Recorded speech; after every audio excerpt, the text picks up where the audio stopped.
Alrighty, so in this video, we're once again at the L.W. Paul Living History Farm in Conway, South Carolina, and it is Tobacco Heritage Day. So if you're ready, we're ready. Are you ready? Yeah.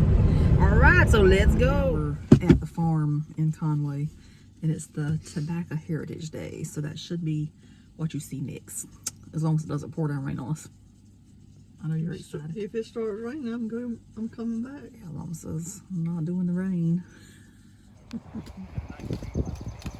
they would be out here in the toughest conditions because when there's no breeze and it's all sun, you gather the back until it's done. Because it's got to go to the barn and get cured. Remember I said that you want to get it when it's ripest. Well, if we don't get it all in the barn today, it'll over-ripen before we can get it in, and the value and the quality goes down. So we're losing money, right? So it also means that it's important to get it all in the barn and all strung up right and tight, or else you'll have leftover tobacco that's been cropped that won't fit in the barn, and that's going to be a total waste. So there's this great synchronicity between the farmer doing the field and his wife is doing the barn. So they gather out here with the drag. They're usually a younger kid, maybe your size, that can handle a mule, right, on a drag mower. Your job would be to drive the mule back, drop the drag off, and bring an empty drag back. Keep the croppers with the drag, keep the stringers, clean the rest of the back. Up in the barn, there'll be a stick boy up there. Job is to unload the tobacco onto the benches and to keep the women with a stick, because the women are working very fast and they're trying to be very exacting with their tobacco. They string it on the sticks. They need to get it nice and tight on there so that it doesn't dry up, shrink up, and fall off, because if we catch fire and burn the barn down, we really got a problem. Not only lose the barn, but lose the entire crop inside of it. And they need to make sure that it's neat and orderly so that it will be repeatable. So they will be stringing it, the stick boy will keep the stick, the drag, the tobacco, and lay that tobacco out. Then periodically, the croppers need to take a break. Anybody's mama do that, y'all? Take a break from that job and come do this one. That ain't much of a break. I mean, I'm not doing that, but I still got to work, right? So then they come and start hanging in the top of the barn and the tier coils, top all the way down. So that by the end of the day, all the ripe tobaccos in this crop, they'll mold and rot and pack in the pack house. So then we got to run up the heat to like 180, 200 degrees in there and dry it out, completely dry before we take that barn out. But when we do that, it is all crispy fried, just like dry leaves in the fall. We just crush it, so we can't handle like that. But it is hydroscopic. It will absorb moisture from the air. So when we kill the fires in there, we open the barn doors up and let it absorb moisture, and it begins to act like a humidor.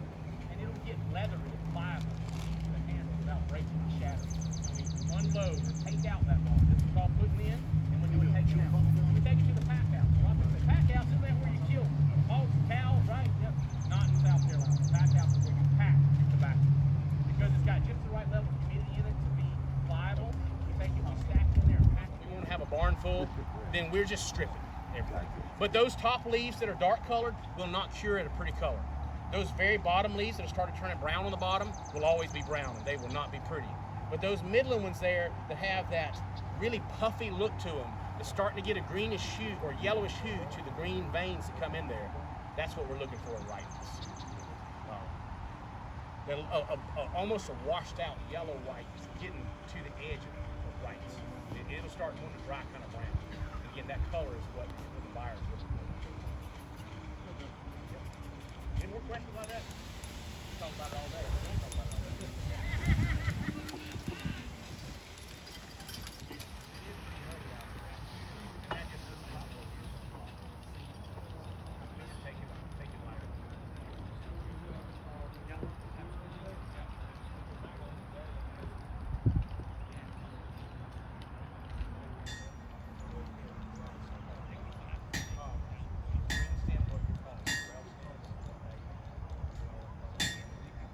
Much moisture in there that it can't be baled up. We call that swell sticks, which is ironic because it didn't swell up. It just didn't dry out yet, but it looks puffy.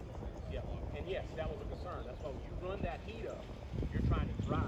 You know, everybody's like, "Boy, my daddy doing a pitchfork and mash it down into it," you know, which is a little bit ridiculous. But it became standard conditions that we stuck to. I think it's fascinating that we were taking off sticks, grading it by quality, tying it with neat little hands, stacking it neatly, send it to the warehouse, because that's what the tobacco buyers wanted, right?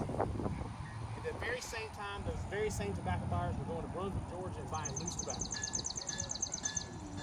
But here, people just believed you had to do it that way. And down there, later introduction to the tobacco market, they were told by the buyers, you don't have to do that. We're just going to tear it all apart when it gets to our plant anyway. So, but it was just a tradition. People wanted to, this is how you have to do it. You have to do it this way. So those traditions were kind of the process there is to have 2 rows on either side of the drag and 4 croppers to a drag. So every man got his own row, and you better keep up with the drag because the drag is going to keep up with the fastest man. There's certainly initiative to motivation to stay fast and keep the crop.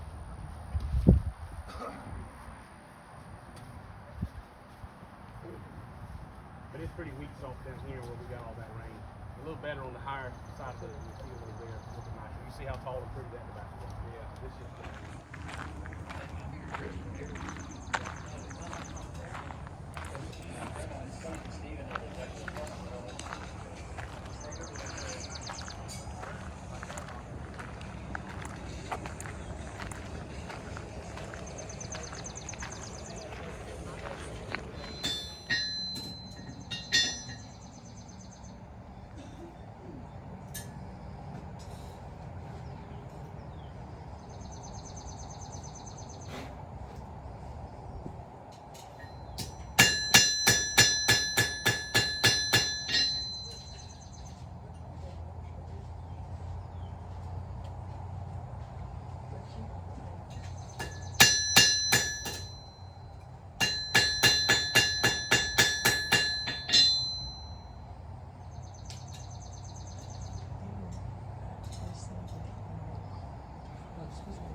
Yes.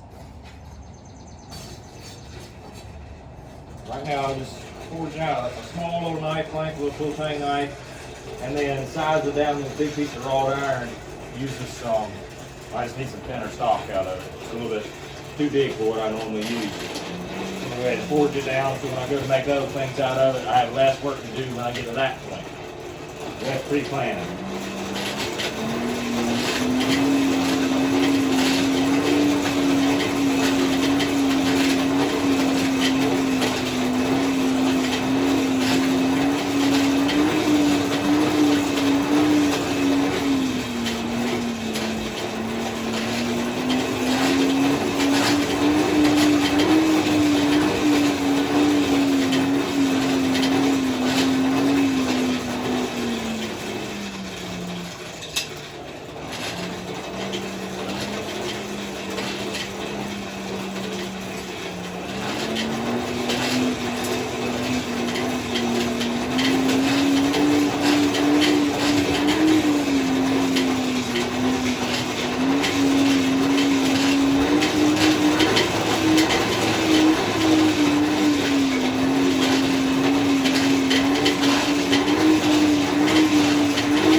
See, just taking that down to a piece of flat stock as opposed to being a big piece of round.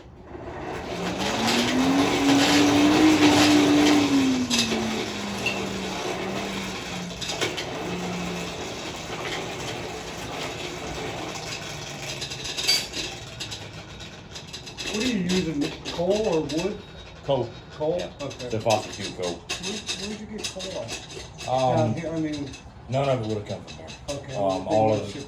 Any used here, like this in particular came. Should be anthracite. Okay, yeah. So Like West Pennsylvania border there. Either anthracite and bituminous, either one of those work just fine as far as forging goes. Okay. But And it gets hot. yeah, it gets plenty hot. So 18th century period, a little bit before this time, you would have seen mostly charcoal being used. So, oh, okay. Yep, so a lot of charcoal being used for forging, just because they hadn't started mining coal around here yet, like in the colonies.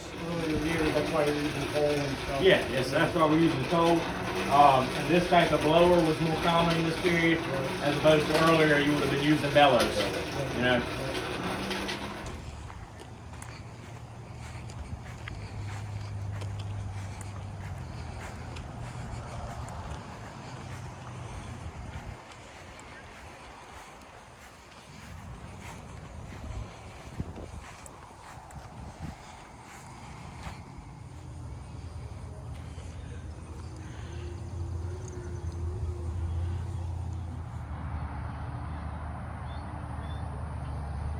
So you would start with your sand mills, which are the ones at the very bottom, which are usually covered with sand, hence the term. And then you, once you cure that out, usually your next step. Not my great grandma was named Juanita. W-U-A. Juanita. How are y'all this morning? If you'd like to go over there, she's showing where we hang it in the barn. Know all about it. Oh, I'm sure, yeah. You local then? Yes. Very nice. I grew up on a farm.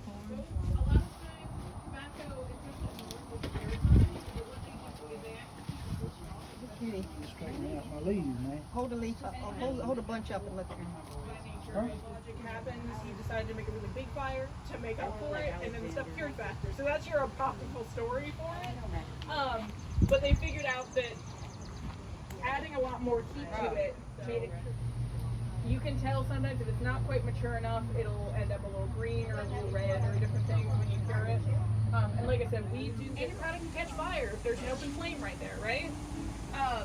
And the really cool thing about tobacco is that you put a leaf in an oven for a week. Sticks, you'll see, have a little bit of space on either end because there are bars across in here that you hang them on. And to get them the whole way up there, you have to kind of make a change.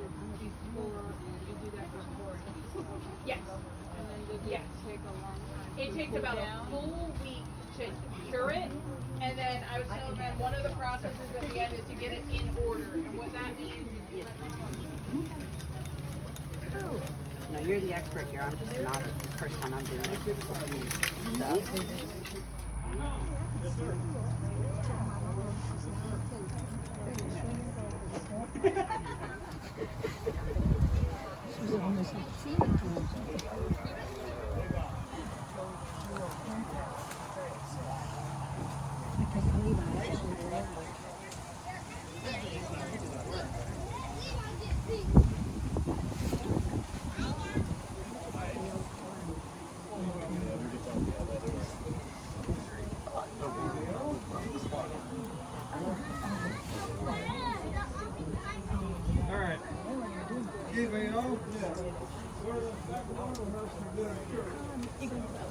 And how many leaves do you attach each time?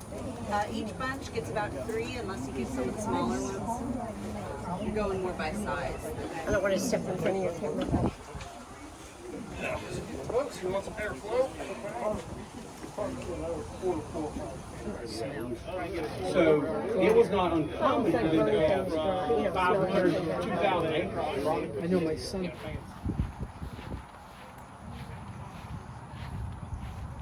It's too steep. Like my knees freezing good. You was right there and there. That was a potato bed there. Yep. Found that out whenever Dad told me that.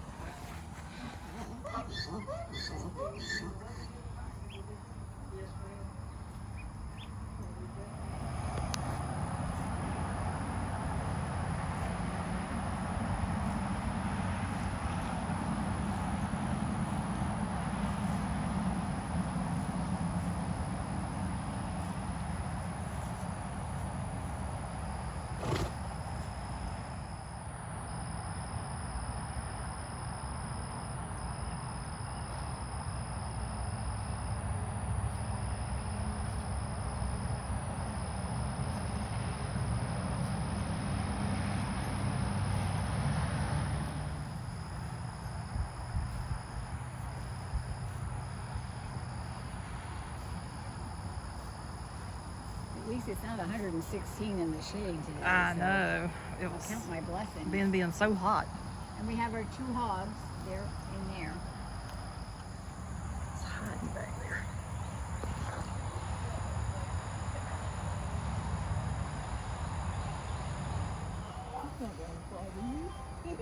And when we had a bunch of children here just a little bit ago, she would come up and you know, oh good, I'm going to get some attention. But then you can see where she's been clawing the ground.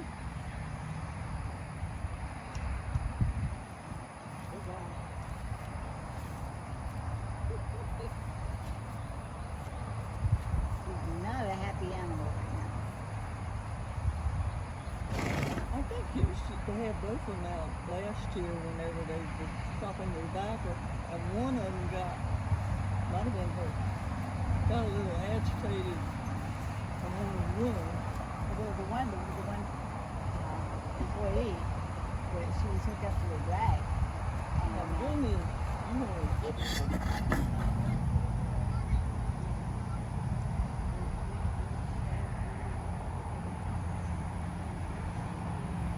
I miss it every time you do it. She'll come near me, and she had a couple times I had to go in and feed them. I was so too right on top.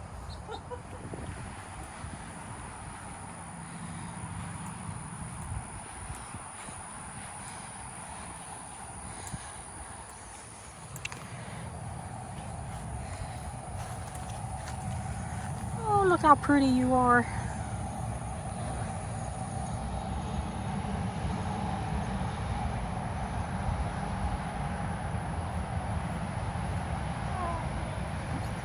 Precious, so precious.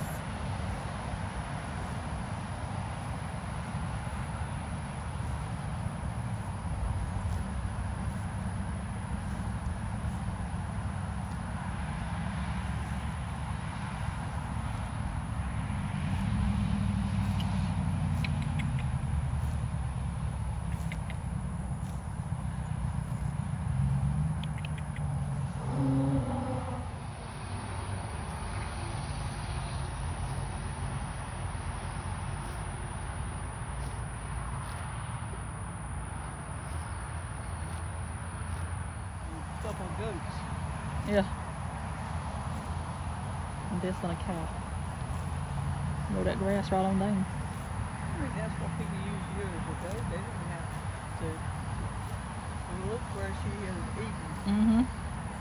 Right down the farm.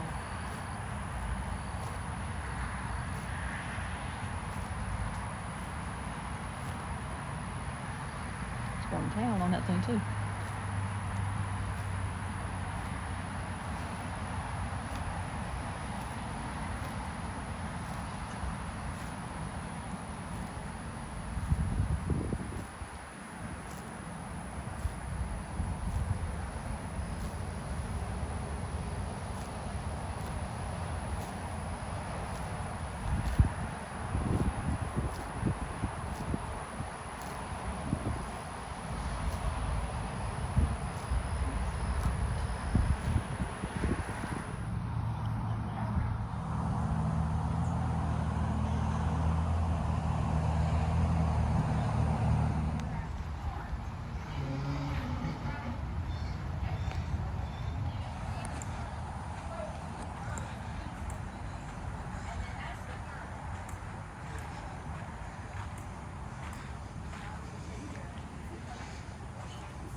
Really, they've been out first thing in the morning gathering, way before, about 3 hours of demonstration.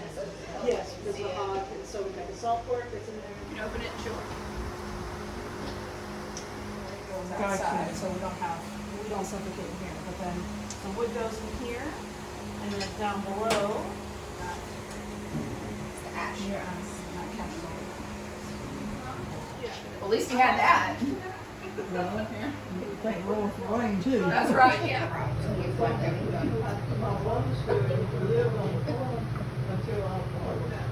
But they didn't have to do it all the time. So they got a middle job and got it. And my granny, she became a nurse in Georgetown, so they were like, we're getting off the farm.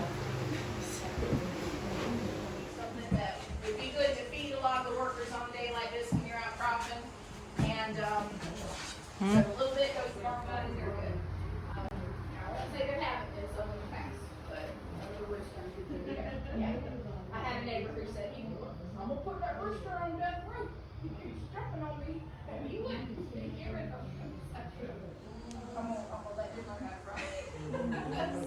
from. Hey, Shirley.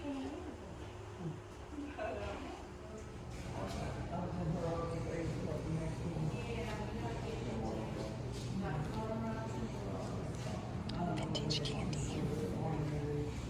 They put a real bandage on it and packed it down. That knee replacement. Okay, so now we're going to go ahead and wrap up the video for the L.W. Paul Living History Farm. We were actually recognized today. So, thanks to y'all that watched the videos. So how'd you enjoy yourself? It was good. Yes, Mom loves, and I mean loves, to go to the farm. She has flashbacks of her childhood. Just flashback, I don't have to do no more. She's like, she's done with that life. But I truly enjoy to go. It's always a pleasant experience there. You learn so much. And they had they did have the grist mill going, but we didn't walk in there. They had a blacksmith shop going. They had back there stripping tobacco off the plants. And they were stringing tobacco, hanging tobacco, cooking in the kitchen.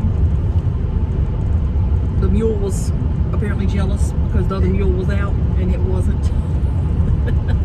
That's what That one was jealous because the other one,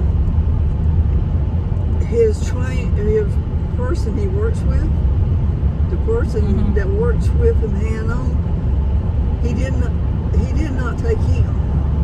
Well, I think it's her, but Her. yeah, I think they said the mules were females, I believe. But anyway, well, the one that was not being used was a female, and it was in its feelings about that. You could hear it was not happy, and it was jealous. It was jealous. And the cow, oh my gosh, I just took the cow home. I didn't even see the hog at first, but then the lady said that there was two of them right there. I did see one, and the chickens were out as well. And they got guineas there now, female guineas. Oh. You see them? Yeah, I think I got them on video. Yeah. But they was out there. She said they had to do away with the rooster because they don't have a rooster now. Well, don't they sell eggs then? Yeah, I think so. Yeah, you probably don't want a rooster for selling eggs. But anyway, we had a good time. I was off today, so we went because I know Mom truly enjoys going there to see that. But she told me not to outshow somebody. Yeah, so Stringing tobacco. in last year's video, Mom really strung that tobacco. So this year, I said, Mom, please don't embarrass anybody, you know, because she's from that era. And Mom just stood back and watched everybody do it today. They did have the thread up in the cans though today. Mom threw it up there last year, said that's how she done it. So I did notice today that all of them had the thread up there, and that seems to be easier that way. It's much easier. You cannot get a hold to that string and hold that ball of twine too. Yeah. So anyway, that's gonna do it for this one. We hope you enjoyed. And subscribe. Yes, please do. And we shall see you somewhere else. So toodaloo. Bye. Bye-bye.